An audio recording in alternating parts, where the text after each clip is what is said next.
Hello guys, welcome back to my YouTube channel T-Spot. In this video, Act 2 is continued in the final episode of High School Musical, the musical the series, which debuted on August 9, along with the rest of Season 4. Ricky greets Gina and expresses his joy upon her arrival. Anybody would consider it a dream come true to play Juliet and Romeo and Juliet. Ricky is aware that Jenna is deserving of fame. Janet acknowledges that she had hoped Ricky would put up more of a fight to convince her to stay. But Ricky has already been let down.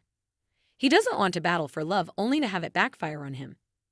In Act 2, EJ, who is ever there for you when you need him, takes over as Coach Bolton.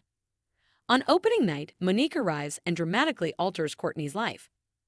Courtney is worried about whether she should enroll at Princeton or Lewis. Courtney brings up Monique's stardom and how it influenced her identity. A whole other Monique that exists outside of Taylor explains Monique. Courtney hears her say, "I know you because I was you." Courtney will always be precisely where she is supposed to be no matter what. In High School Musical 3, Troy and Gabriella's relationship is exactly like how Ricky and Jen's relationship is in real life. You occasionally have to say goodbye to the ones you love since time cannot be stopped. Miss Jen receives an invitation to join the Wicked performance tour in the meanwhile. She is aware that she will have to quit East High in its entirety. She queries EJ about her next steps. EJ is intelligent, but doesn't pressure her in any certain direction. EJ is told by Ms. Jen that he'll make a hell of a teacher someday. Perhaps EJ has finally found his niche. Maddox and Ashlyn eventually talk about their feelings for one another. Although Ashlyn has love for Maddox, she doesn't want to jeopardize their extraordinary friendship. But in the end, she's prepared to take a chance. A chunk of wood with the inscription Ash, Heart's Gadget is given to Maddox by Ashlyn. The wood is a product of Shadow Lake. EJ foresaw their eventual union back then. "I feel like I don't deserve to be as happy as you make me," admits Ashlyn. They'd ultimately share a kiss because they were so in love. Jana's mother starts bugging her about signing the Romeo and Juliet contract in the middle of the performance. Jana's only goal is to make it through opening night.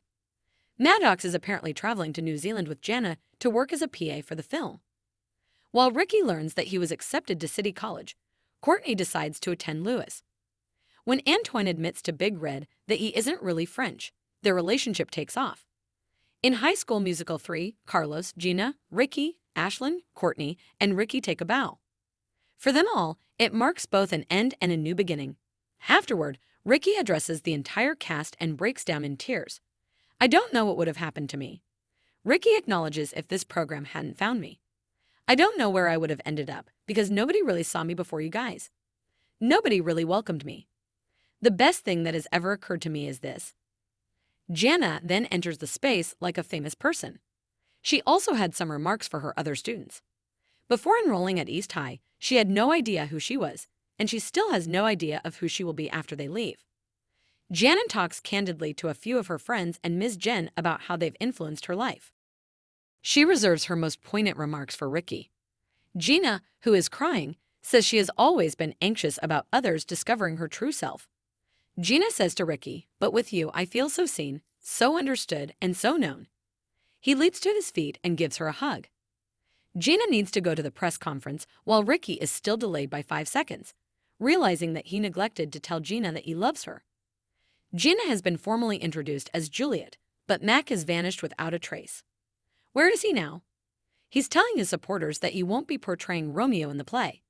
He has revived Mac and Spark. Ricky runs to the press conference while grabbing his electric guitar. In front of everyone, he sings a song of love to Gina. Anyone up for Ricky is Romeo. Gina receives his declaration of love. If he still has the hat she made for him, Jen inquires, Ricky always has his favorite hat with him. He should check the headwear, she instructs. The note inside says, "If you're reading this, I love you too, Ricky."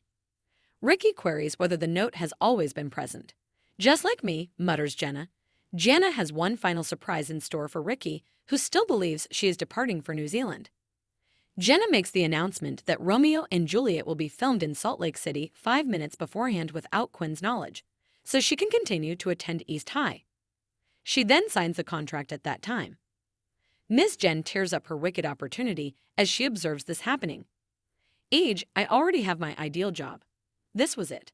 This was always the case," she claims. Ricky and Jenna do not need to say goodbye because Jenna is staying put. She wants to sweeten the bargain with one more demand. She requests Quinn's availability for the spring musical.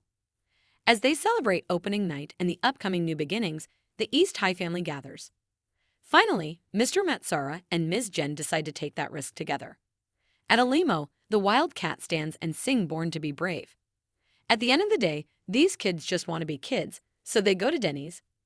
Later, the cast of High School Musical, the series comes together to perform for good from Wicked at East High because the cosmos placed them on one other's paths, which is truly a blessing they've all transformed. They will always have these memories, no matter where life takes them. Let us know what you think in the comments below. And don't forget to like, subscribe, and share the video. Thank you for watching. See you soon.